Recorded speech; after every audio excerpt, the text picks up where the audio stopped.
কেন্দ্র করে সীমান্ত দিয়ে অবৈধভাবে গবাদি পশু প্রবেশ এবং দেশে চাঁদাবাজি ঠেকাতে কঠোর নজরদারি করা হবে। সেই সঙ্গে রাজধানীর যত্রতত্র বসানো যাবে না পশুর হাট। চলতি মে মাসের মধ্যে উদযাপন হবে মুসলিম উম্মার অন্যতম প্রধান ধর্মীয় উৎসব পবিত্র ঈদুল আজহা।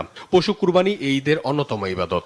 এবছর দেশে কোরবানিযোগ্য গবাদি পশু আছে 1,33,840টি, আর চাহিদা ধরা হয়েছে 1,01,06,334টি। এ নিয়ে রোববার দুপুরে সচিবালয়ে সংবাদ সম্মেলন করেন মৎস্য ও প্রাণী সম্পদ মন্ত্রী। জানান, দেশে কোরবানিযোগ্য পশুর ঘাটতি নেই, বরং উদ্দিষ্ট থাকবে 22 লাখের বেশি।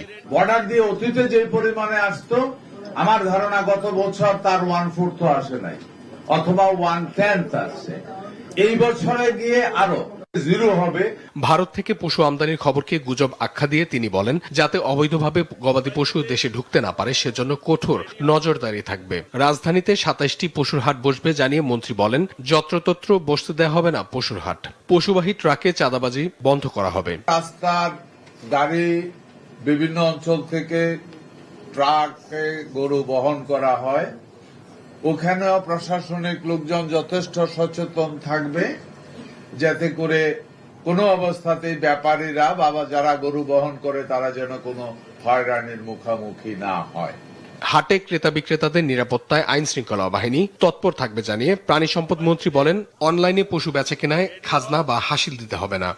অনলাইনে যে সমস্ত গরু, ছাগল, ভেড়া বা মহিষ যা কিছুই বেচা কিনে হোক, ওইটার জন্য কোনো খাজনা বা হাসিল করতে হবে না। অঙ্কন চৌধুরী, দেশ টিভি, ঢাকা।